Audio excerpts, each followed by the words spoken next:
Now, with this new budget 2023, what it does is it proposes rules designed to ensure that only genuine intergenerational share transfers take place. And that is under their definition for that. And the rules are, from what I've seen, appear to be very tedious, and it may operate for several years after share sale to the adult child's corporation. And the rules that provide that a transferor, for example, the parent or the grandparent and their adult child, may jointly elect to choose to rely on one or two transfer options for obtaining that tax relief. Hey, in case you didn't know, on March 28, 2023, Christopher Freeland tabled a third budget as the Federal Minister of Finance and Deputy Prime Minister for the 2023 federal budget. And I wanted to share with you the highlights related to the tax budgets and the changes that the government is going to be going through in the 2023 year. As you know, the Income Tax Act and all of the plans that the governments have get very, very complicated and detailed and very specific, and all these nuances and changes are very hard to keep track of, even for someone like me who has access to resources and knows generally kind of keeps up to date with what's going on. I just can't imagine what it's like as a Canadian going through all of these changes and really understanding what it is and how it impacts you overall. Just a little bit of background. In last year's budget, the federal government predicted a deficit for 2022 to 2023 of $52.8 billion. What that means is all the tax revenue that the government has collected from you, less the expenses are larger than the revenue by $52.8 billion. That was what was projected in last year's budget. In today's budget, that amount was revised down from $52.8 billion to $43 billion. Meaning they were able to find either more savings or more revenue collection to bring that deficit of $43 billion. Now, I don't know about you, but it seems pretty normal now that to them that they are running on a losing model, meaning if they don't have the cash, but they're still having revenues less expenses, it's still very surprising why they're just accepting that a deficit is normal as on course to their running the country. Now, in 2023 to 2024, the deficit is $47 billion, and it's going to fall apparently to their projections to $21.4 billion for 2027 to 2028. And to give all of you just a little bit of context, what I've done is I've just captured the financial statements and the financial reporting highlights for at least 2021 to 2022 financial statements of the annual report of the government. And those should be released hopefully very soon for 2023, sometime in the next 2 months, as according to their schedule. So just wanted to share with you just a little bit of context. Now, with all that deficit, that means they generally need to have money available. But if they don't have the cash available to fund the losses, where are those losses going to come from? It's going to come from more borrowed money. What I'm sharing with you is the federal debt as of 2021 to 2022. And you can see the debt at the beginning of that year is $1 trillion. Okay, this is in millions of dollars. And that deficit at that time is 90,212, and they had some extra income of 4,000. So in total, they had a $1.1 trillion. And in case you didn't, just to connect the message that I started with, is they've revised that budget deficit that they're going to incur this year to be $43 billion. So we need to add another $43 billion to the debt that's going to be. And then in 2023 to 2024, they're going to add 47. And then 2027 to 2028, they're going to project a 21.4 loss. So overall, what do we notice and see? The losses are still going to increase on debts, and those debts are just accumulating without a very clear plan of how the debts are going to be repaid. Now, aside from just the operational standpoint of the government and how they're spending our money or how they're collecting our revenues, they go through some policy changes related to multiple circumstances. And I'm not going to go more specifically related to just general impacts of things like their dental care program or anything like that. What I wanted to focus on, especially for those of you who are in our channel, go through specific things around wealth building or wealth generation or wealth transferring. So the first item I wanted to talk about, just to kind of highlight some of the changes, is something called a new tax on share buybacks. And what does that mean? And how does it affect Canadian resident corporations? What that means is this tax on share buybacks will generally apply to Canadian resident corporations that are traded on a designated stock exchange, let's say like the Toronto Stock Exchange, the TSX.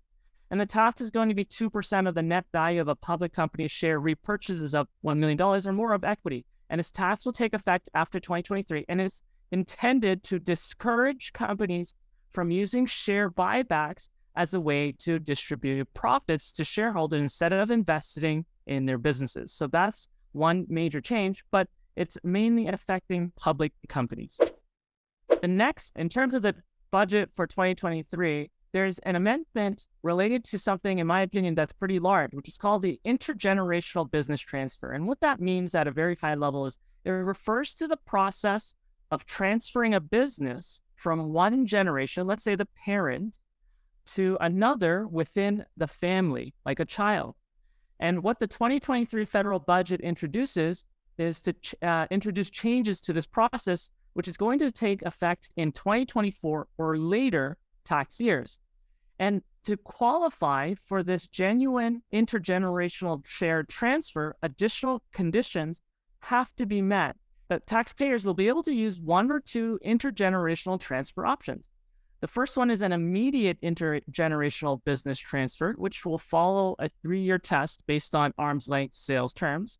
And these changes are intended to provide more flexibility for taxpayers to ensure that their intergenerational business transfers are genuine and not used for tax avoidance purposes. And to give a little bit of background, these rules actually came into effect in 2021 and are intended to provide a tax relief for transfers of shares of qualified small business corporation shares or shares of the capital stock of a family farm or a fishing corporation. And these are typically defined in the Income Tax Act. And the part that is kind of highlighted is that this is to a corporation controlled by an adult child of the transferor. And that child usually means a grandchild, a stepchild, child-in-law, niece, nephew, grandnieces, and grandnephew. Now, the tax relief from this bill, Bill C-208, is intended to allow the transferor parent or grandparent to achieve capital gains treatment on the sale of their shares to their adult child corporation and thus giving access to the lifetime capital gains exemption, instead of receiving a deemed dividend tax treatment under an anti-avoidance rule.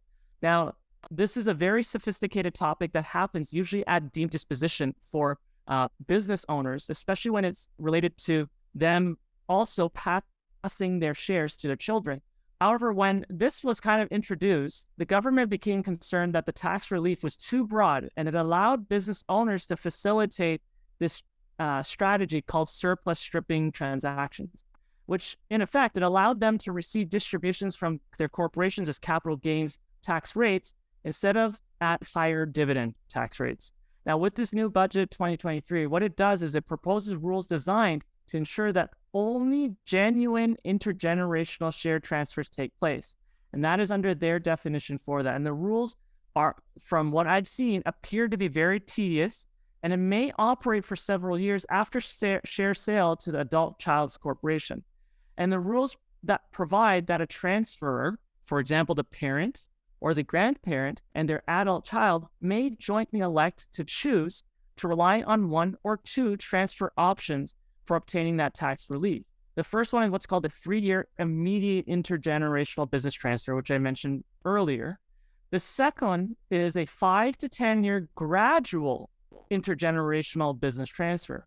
And based on these options chosen, various tests have to be satisfied related to the transfer of the voting control of the corporation, economic interest in the business, management of the business, and the adult child's involvement in the business and their corporation's retention of the shares. The adult child, just to further highlight, would be jointly and severably liable for any additional taxes payable by the transferor, so the parent or the grandparent, in case these conditions haven't been met. So that has also been newly introduced, that the child, if this was implemented incorrectly, they will claw in the transferor as part of those conditions. The budget of 2023 did introduce was a 10-year capital gains reserve for genuine intergenerational share transfer that satisfy the above conditions.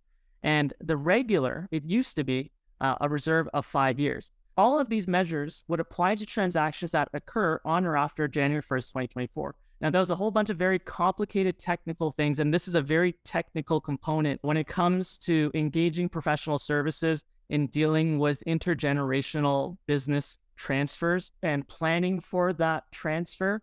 And all of these rules will start applying if you were to engage into these adjustments or transfers beginning in January 21st, 2024. So from then on, these new rules or criteria is going to need to be applied. If you are not at that stage yet in your financial wealth building journey, that just means that under these new things, after January 1st, 2024, there's going to be much more tedious rules related to transferring the business to your children that the professional service provider would need to do. There's also a risk now that has been imposed on the adult child that they would be jointly and severably liable for any additional taxes paid if the transfer of the parent if this process wasn't executed properly. The next topic I want to talk about is this new rule that was introduced in 2023 called the Employee Ownership Trust. So what this does is this trust will hold shares of a corporation following that it qualifies for that business transfer for the benefit of the corporation's employees, where employees who are interested in acquiring a business, an employee ownership trust provides them with an option to do so without having to buy the shares directly. So provided these criteria or conditions, after it's been properly navigated through, the trust will generally be taxed similar to other personal trusts, and trust income not distributed to beneficiaries will be taxed in the employee ownership trust's top personal marginal tax rate. That's how trusts normally are taxed, at the highest marginal tax rate when it's not distributed to the trustees. But trust income that's distributed to a beneficiary will be taxed in the hands of the beneficiary, and any dividends received by that trust from that business and distributed to its employees will retain their character as dividends and be eligible for a dividend tax credit. One thing to really note is trusts in Canada have a 21-year deemed disposition rule, but employee ownership trusts will be exempt from that 21-year deemed disposition rule. There's a whole bunch of other complications related to an employee ownership trust, but the key thing to take away is these rules related to employee ownership trust will apply starting January 1st, 2024. Again, it's a new thing. It's not really clear exactly the main benefits of why you would do something like this, but essentially it's trying to provide a way for employees to purchase the business from someone else and using a vehicle of an employee ownership trust. The third component that I wanted to talk about is the retirement compensation arrangement. And a retirement compensation arrangement is an employer-sponsored plan that allows an employer to provide supplemental pension benefits to employees. And a lot of these are very popular when it comes to setting up for especially business owners, because they could deduct those expenses and they put it into a locked pension. Now, the RCA is subject to the retirement compensation arrangement, otherwise known as an RCA, is subject to refundable tax. It's imposed at a rate of 50% on contributions to an RCA trust, as well as on income and gains earned or realized by the trust. This tax is generally refunded as the retirement benefits are paid from the RCA trust to the employee. Now, these RCA plans are very, in my opinion, quite complicated and very detailed. If you ever end up setting one of these things up, there's a very large document of very sophisticated terms and rules and parameters and how it works. And these are some of the things that we encounter when I work with a lot of the business owner clientele when it comes to seeing them either already having this in place, and they may have different opinions as they know and learn about the process of becoming your own banker. And when it comes to process of becoming your own banker, in case you haven't had a chance and want to know what that is, make sure you visit watchibc.com for a free 90-minute training related to the process of becoming your own banker, as another alternative option that a lot of business owners actually end up setting up for themselves for the purposes of retirement. The next one I want to talk about is the Retired Education Savings Plan. Now, a Retired Education Savings Plan, otherwise known as an RESP, is an investment designed to help families save for their child's post-secondary education. And in case you haven't seen other videos in our channel related to RESPs, I've done a few videos on that, and you can look on our screen and you'll be able to see some of those videos. And just as a little bit of a background, in case you weren't aware, that the educational assistance payments, this is the amount that's paid to the beneficiary from an RESP to help finance the cost of any eligible post-secondary education, initially was limited to $5,000. Can you imagine? So when you put in money into the RESP, it was limited to the beneficiaries to withdraw $5,000 on that full-time enrollment in respect of the first 13 weeks in a 12-month period. So there was already restrictions, funny enough, of how much money can be withdrawn out of the RESP. A lot of our clients recognize these situations early, and they consider whether or not an RESP properly fits their plan. In case you don't know, we also help clients and their children implement the process of becoming your own banker when it comes to saving for something like education. Except it has a lot more open-ended opportunities to use, and it doesn't end when the child has completed their post-secondary. And there's also no conditional requirement that you must go to post-secondary in order to access the funds. So those are just some things to be mindful of when it comes to setting up an RESP. But what has changed in terms of the budget for 2023 is that they have permitted EAP withdrawals to be now $8,000 compared to the $5,000 for beneficiaries enrolled in the full-time program. So in case you didn't know, a lot of people make money online. And one of the things that is starting to show is that in the budget of 2023, it provided an update in Canada's participation in the Organization for Economic Cooperation and Development Groups of 20 inclusive frameworks on base erosion and profit shifting two-pillar plan for international tax reform. So pillar 1 was the reallocation of taxation rights. In case you aren't aware, taxation is based purely on jurisdiction. If you're located in Canada or you're located in different countries, there's some jurisdiction in how the merits of your efforts, how the government will get that participation of it in the form of taxes. Unless you're a U.S. citizen where taxes are applied a lot more differently for U.S. citizens. The first one is that pillar 1, and this pillar is intended to ensure that large global corporations, including large digital corporations, pay a fair share of tax in the jurisdiction where their users and customers are located. Participating countries are aiming to complete negotiations so that the convention to implement Pillar 1 can be signed by mid-2023 and enter into force in 2024. The next one is there's what's called a digital service tax. And the federal government will continue to advance legislation for a digital service tax, but hopes that the timely implementation of Pillar 1 will make the DST, the digital service tax, unnecessary. So if Pillar 1 of that reallocation of taxation rights is not enforced, the digital service tax could be imposed as of January 1st, 2024, and payable as of 2024 for revenues earned as of January 1st, 2022. So they would go backwards to January 1st, 2022 on those new rules imposed on 2024. So digital service tax is just a Canadian-based version of what they're trying to negotiate internationally on a collaborative level. Then there's Pillar 2, which is called a global minimum tax. And Budget 2023 reaffirms Canada's intention to introduce legislation implementing the Pillar 2 global minimum tax. Certain rules include a domestic minimum top-up tax would take effect for fiscal years of multinational corporations starting on or after December 31st, 2023.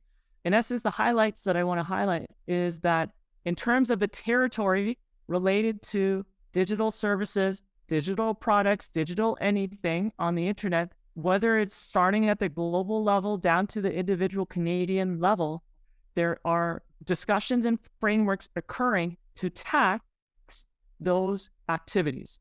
And I just wanted to leave that for you to think about. The last item I wanted to talk about is there is this general section in the Income Tax Act. It's called the General Anti-Avoidance Rule, which is called short for GAAR, and is intended to prevent abusive tax avoidance transactions, which will fall under a lot of definitions that are described in the Income Tax Act. If they can establish abusive tax avoidance, the GAAR applies to deny tax benefits created by those abusive transactions, as they would call it. And what has happened is a consultation on various approaches to modernizing and strengthening the GAAR has recently been conducted. So the key takeaway is they've fortified more rules to limit the ability to have any more ambiguity as it relates to planning or being proactive and legally structuring the minimum amount of taxes payable. This part, again, will fall into that general umbrella of the GAAR. So a few amendments have changed related to the GAAR. The first is the preamble. A preamble would be added to the GAAR to help address interpretive issues and ensure that the GAAR applies as intended.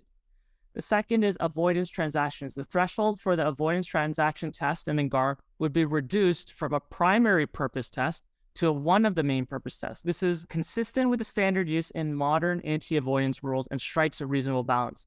It would apply to transactions with a significant tax avoidance purpose, but not to transactions where tax was simply a consideration. The next one is a penalty. A penalty would be introduced for transactions subject to the GAAR and is equal to 25% of the amount of the tax benefit. The other one I just wanted to highlight in terms of the GAAR amendments is a reassessment period. A 3-year extension to the normal reassessment period would be provided for GAAR assessments.